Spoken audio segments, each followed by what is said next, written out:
tugiye kuganira ingamba eshanu cyangwa se strategy eshanu zagufasha kugira ngo ureke kunywa inzoga.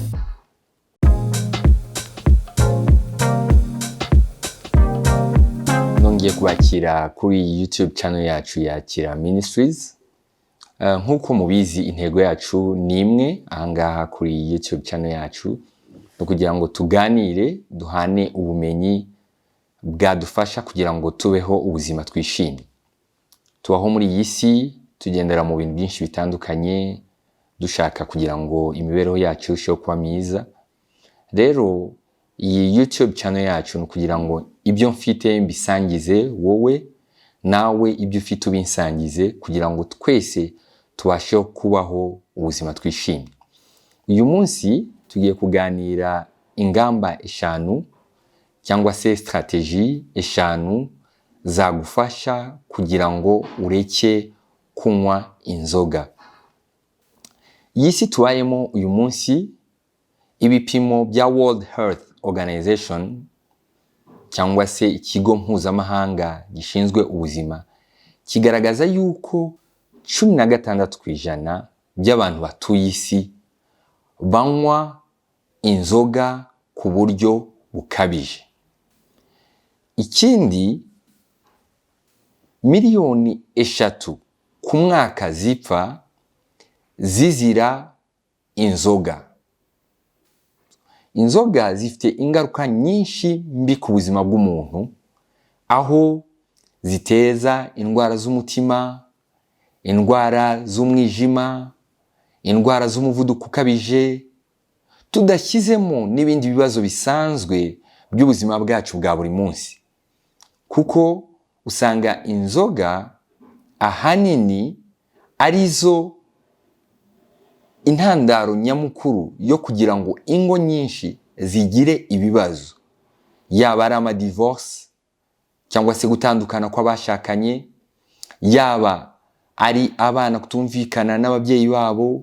Usanga inzoga zigira uruhare runini kugira ngo habeho gusambuka cyangwa se gusenyuka kw'ingo nyinshi muri kino gihe bitewe n'inzoga. Rero inzoga zifite ingaruka nyinshi cyane ku buzima bwa muntu, ku buryo ari iby'ingenzi cyane yuko wiga uburyo bwagufasha kugira ngo ureke inzoga. Reka dukore umwitozo muto kugira ngo wisuzume ku giti cyawe. Gerageza kureba icyo inzoga zikuzanira mu buzima bwawe. Iyo wazinyoye ni igiki bigufasha mu buzima bwawe? Gerageza witekerezeho. Ese iyo wanyoye bituma ubika amafaranga menshi mu yo wakoreye, cyangwa bituma usohora amafaranga menshi mu yo uba wakoreye? Iyo wanyoye inzoga bituma wumvikana cyane n'umugore wawe kuruta uko mwumvikana iyo utazinyoye. Inzoga zituma inshuti zawe zirushaho kuba nyinshi, ndetse inshuti z'umumaro zagufasha mu gihe cy'amage, ugereranije n'igihe uri soba, uri wowe ku giti cyawe. Ugereranije n'inshuti ufite mudahuzwa n'inzoga, usanga inshuti nyinshi musangira arizo zigufasha mu bibazo byawe, cyangwa se arizo zitagufasha mu bibazo byawe. Ndagira ngo wowe witekerezeho ku buzima bwawe, urebe icyo zikuzanira ugereranije n'icyo zitakuzanira mu buzima bwawe. Mu gihe rero witekerezaho, ndagira ngo ngufashe kugira ngo usobanukirwe neza ibintu 5 byagufasha kugira ngo uve ku nzoga. Inzira ya mbere yagufasha kugira ngo ureke inzoga, cyangwa se strategy ya mbere, ni ukwemera yuko inzoga ari mbi ku buzima bwawe. Abantu benshi tujya tubwirwa ati reka inzoga, ariko ugasanga rimwe na rimwe uratekereza ukavuga uti ese ndazirekera iki? Kugira ngo ureke inzoga, ingamba ya mbere cyangwa se uburyo bwa mbere bugomba kugufasha ni ukwemera ko ufite icyo kibazo. Ukemera, umuntu yakubwira ati ariko rero muvandimwe, muri iyi minsi unywa inzoga nyinshi, muri iyi minsi ubusinzi busigaye bwariyongereye. Kugira ngo ubone ukureka inzoga ni uko ugomba kwemera ukavuga ati yego ndabyemera, mu inzoga nyinshi ndetse ndabona natangiye kuba umusinzi, ariko ndabyemera muri njyewe. Ukemera yuko icyo kibazo ugifite. Iyo ukimara kwemera icyo kibazo yuko ugifite, iyo ni intambwe ya mbere ikomeye yo kugira ngo ureke inzoga. Icya kabiri ni imyitozo ngororamubiri. Niba uvuye mu kazi kawe, reka ufate ingamba yuko mu gihe uvuye mu mirimo yawe ugomba gukora imyitozo ngororamubiri.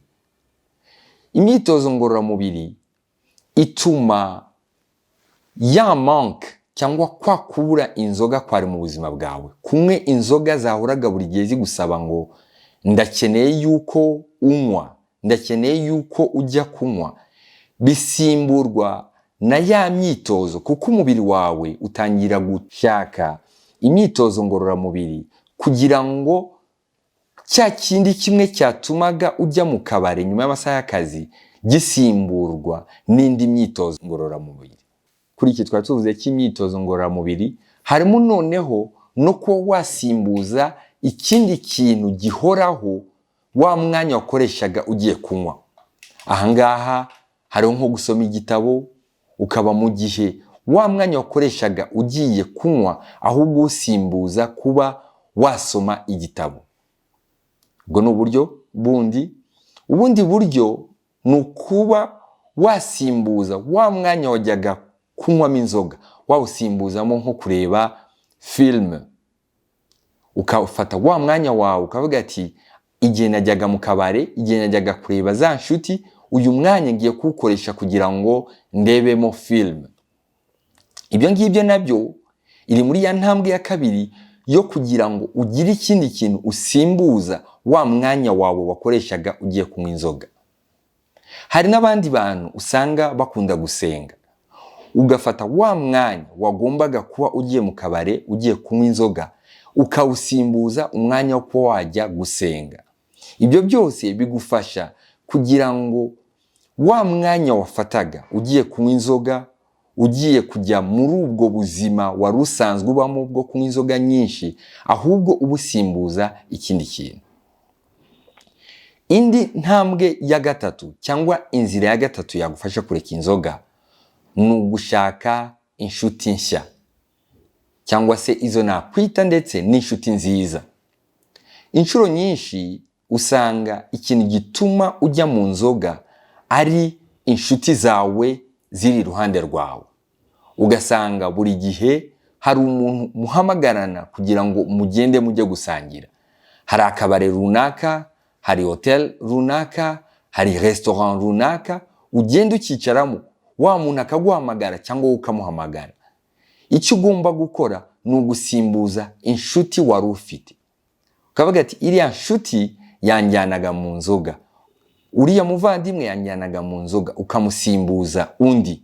Uko kumusimbuza undi rero biraza gutuma iyo nshuti yindi nshyashya itanywa inzoga, igufasha kugira ngo uve muri icyo cyiciro cyo kugira ngo ukomeze ube imbata cyangwa se uba alcoolique cyangwa se uba umuntu wabaswe n'inzoga, kubera yuko ya nshuti nshyashya iri buze kugufasha kureka inzoga, kubera ko we ntabwo azinywa ahubwo araza kugufasha kugira ngo ube mu buzima bwo kubaho utanywa inzoga. Ikindi cya kane ni ugushaka umuntu wagufasha mu bijyanye n'indwara zo mu mutwe. Hari abantu benshi cyane banywa inzoga zikabije batekereza yuko ari ubuzima busanzwe bwa buri munsi, ariko ugasanga bafite uburwayi mu mutwe butuma bubasunika kunywa inzoga muri ubwo buryo bukabije. Ugasanga umuntu ntashaka kuba iwe, ntashaka kuba mu rugo rwe, ntashaka kubana n'abana be, ahubwo ashaka buri gihe kuba yahora buri gihe inshuti ze ari icupa. rero hari igihe kimwe usanga ari uburwayi bwo mu mutwe. Ushobora kuba ufite agahinda gakabije, ushobora kuba ufite cyangwa se ibyo twita depression, ushobora kuba ufite trauma, ushobora kuba ufite ubundi burwayi mu mutwe. Rero ukeneye kuba wakwegera umupsikologe akaba yakuganiriza, ukamubwira ibibazo ufite nabyo byo kuri ubwo butuma unywa inzoga nyinshi, none akaba yakugira inama. Ikindi cya gatanu ni ugushaka umuganga. Umuganga akagufasha kuba washaka imiti yagufasha kugira ngo ureke inzoga. Hari uburwayi rimwe na rimwe umuntu agira ariko ntasobanukirwe ko ari uburwayi, noneho ugasanga ukeneye umuganga usanzwe wagufasha, none akaguha imiti yatuma ureka gukomeza kunywa inzoga mu buryo bukabije mu buzima bwawe. Ibi bintu bitanu nkubwiye, nuramuka ubishyize mu bikorwa, ukagerageza kubishyira mu bikorwa mu buzima bwawe bwa buri munsi, biraza gutuma uva muri uko kunywa inzoga gukabije mu buzima bwawe. Biraza kugufasha yuko wahinduka umuntu usanzwe, ugakora ubuzima bwawe mu buryo busanzwe, utabukoreshejwe n'inzoga, utabukoreshejwe no kunywa inzoga bikabije. Ubu buryo butanu nubukora, uraza kubaho mu buzima wishimye, utangire kubaho uri umuntu ufokasinga cyangwa se ugira intego mu buzima bwawe. Niba uri mu kazi ntucike intege, niba uri mu kazi ntiwumve urarambiwe, ntugire umujinya ukabije. Kubera iki? Kubera yuko inzoga ziratangira kuva mu buzima bwawe, maze utangire kugira ibitekerezo bikomeye, ugira amaproje akomeye mu buzima bwawe, maze abantu bose batangazwe n'ibyo ugiye kugeraho, kubera yuko ugiye kuva muri ubwo bubata bwo kunywa inzoga zikabije. Itekerezeho, maze ibi bintu bitanu nkubwiye ubishyire mu bikorwa. Ubutaha uzandika muri comment, uduhe ubuhamya, utubwire yuko iki kiganiro cyagufashije kandi cyatumye ubuzima bwawe buhinduka bushyashya. Turagushimiye, mugire umunsi mwiza.